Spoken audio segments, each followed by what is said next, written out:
We're excited to talk about parenting since it's such a critical component to treatment in general, but just how to raise a child.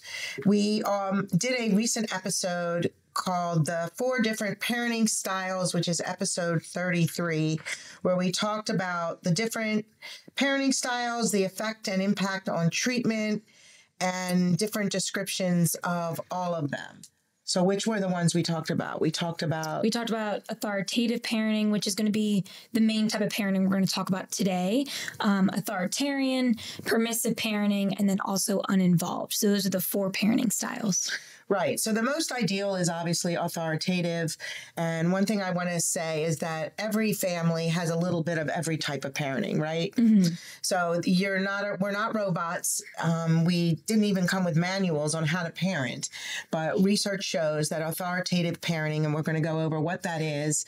And then we're going to talk about how to develop and build up authoritative parenting. Mm-hmm. And what I have found over the course of my career, and there is no research on this, specifically in what I'm talking about in terms of the exact effect on treatment, that having authoritative parenting is the most ideal and the quickest way to have positive treatment effect. Mm-hmm. And that is a result of the child feeling safe, in control, not judged, supported. And so treatment is a much smoother path. And to be clear, what I mean by treatment is helping the child or the teen reach their capacity. So we have to be realistic as to what their Ys of SM are, mm-hmm. because that's going to impact their capacity. So an individual that has speech and language challenges that are innate, or some learning challenges that are innate, or they're on the spectrum, et cetera, we can help them reach their capacity. So many can completely overcome their selective mutism. So again, the most ideal parenting is authoritative. Thought maybe you could start out with describing authoritative parenting to our wonderful audience listening today. Yeah. Well, I think the last time we talked about it, I kind of explained that there was like these 2 type of ingredients to parenting. And I feel like that's the best way to think about it. So the 2 types of ingredients is the level of warmth that you provide to a child, like, the amount of comfort, the love, the affection that you provide your child, a lot of that emotional support, and then also the level of control. So the amount of structure, the predictability, the consistency that you're giving your child. And so with those 2 ingredients, authoritative parents are the types of parent that have both of those ingredients equally. Sometimes what ends up happening is they're a little uneven. So again, like the permissive parent might have a lot of warmth, but maybe they lack a little bit of that control. The authoritarian parent has a lot of the control, but lacks a little bit of the warmth. And then uninvolved has a lower level of both. So authoritative parents are just found to have a higher level of both of those. I just love how you describe that. And we talked about it in the last podcast, which is great that we're reviewing this for mm-hmm. those that haven't listened to episode 33. And we do encourage you to listen to that. But that it's kind of like a seesaw, right? Yeah. I think I said that last time too. Like I always like to say, we always want to keep everything leveled, right? And I think sometimes, especially for kids and teens, and even adults too, but if something's not even, right? Like if you're sitting on a seesaw and something just feels like let's say you're getting too much of that control, but not enough warmth, you feel a little bit out of control. So our job, especially working with the SM population, is we want to just pass them more. You always say like transfer the control over to your child. So. That is such a key aspect to social communication anxiety treatment, a CBT-based program mm-hmm. that I developed.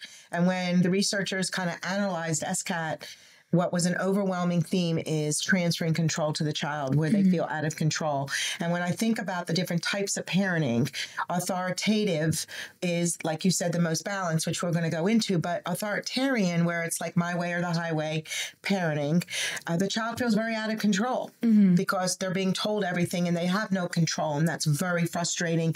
And then the permissive parent, that's letting them kind of do what they want, when they want, how they want, like, do whatever you want. Exactly. they still feel out of control because there's no guidelines, there's no structure, consistency, routine, predictability, and that causes them stress and anxiety, and again affects treatment path, right? And then the uninvolved parent, they're like lost, these kids. They don't know where to go, when to go, how to go. Again, causes that imbalance and lack of control. So the lack of control that these children feel in different parenting styles, and therefore the control they feel, in my opinion, is probably one of the overwhelming themes to progression in a positive way with treatment. Yeah. It's kind of like you talking about control made me actually think about the idea of like having like a remote control, like if you're watching TV. And so I almost think about like someone who is an authoritarian parent, you know, they might not allow their child to even have access to the control. So they're the ones that are just like, you know, controlling the entire TV, but their child, you know, doesn't feel any connection to their parent, or, you know, they don't even discuss what they're necessarily watching. The permissive parent maybe like throws the child the controller, but they don't have a manual to understand like how to use it. So they're sitting there with actually too much control because they need their parent to help guide them. Again, the uninvolved, maybe the remote control is not even like in the room. And then the authoritative, they're sitting there together kind of deciding as a family about like what they want to watch, or the parents kind of guiding them of how to utilize that. So it's kind of like an interesting Did way you just make that up? Or? I just made that up, actually. You're genius. Thanks. I got it from you, I think. Maybe. Maybe. You are my mom. That's true.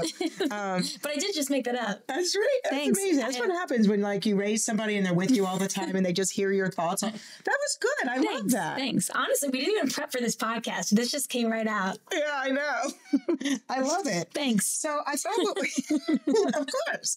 So I thought what we could do, and I'm honored to have you here, to be honest. This is, like, I say this a lot, but you have worked so hard in your training and that emphasis on family dynamics and just families in general. So you know, your background and training is just so wonderful for our population. And I just love it. So you've been engrossed in this, ingrained in this for your life. But just the fact that you just specialized in that aspect in your training is just such a value to our family. So I thank you. Yeah, and I'm just grateful to have you here. And I love that we share a wall between our two offices, but that's a whole other thing. Thank you. So I think, you know, what I'd like to do is just discuss how with authoritative parenting, the goal is to help a child, a teen feel safe, in control, very confident and respectful to others. And we need to look, listen, and learn from our children. I always call it the 3 L's: look, listen, and learn. Because our children, our teens will tell us what they're feeling, how they're, just what they're feeling in general, and how they're navigating. And we need to understand and respect that rather than try to like control it or get frustrated by it, because that's the answer. And so training parents to look, listen, and learn is, you know, really important in the question, like, what does my child need? Not what am I doing for my child, but what do they need? And how do I support them in the best way where they feel safe? And it increases their confidence, and it increases and lowers their anxiety, honestly, because when a child feels in control, when they feel that confidence from you and they're having a positive experience, their anxiety goes down. So we know that SM is a social communication anxiety, but the more out of control a child or teen feels, the more anxious they feel.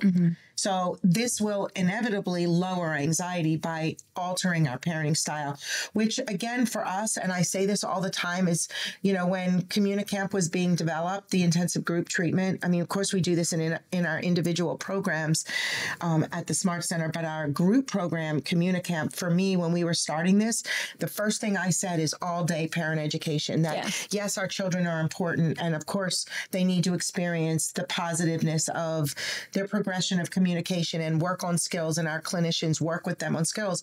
But such a big part of our program, which is what we pride ourselves on, is our all-day parent education and support, like 15, 16 hours of it. Why? Because kids can't overcome this without the help of their parents, plain and simple. So you can't drop your child off in the therapist's office and stay there for 45 minutes to an hour, leave, come back the next week, and the same thing happens, and you are going to expect your child to make this huge progress, because your child isn't going to go around going, hey, mom, let me do this goal. This is how you do it, mom. Or, mom, please talk to me in this way, because this is going to make me feel safe and in control. And these charts are going to help me know what, when, and where. Kids aren't going to do that. that. The Right. older they get, of course, the more involved the active part they play in treatment, but the parents have to be the facilitators. And we see this across the board in research is that parent implementation and facilitation and teacher implementation and facilitation is the key to consistent progress. Yeah.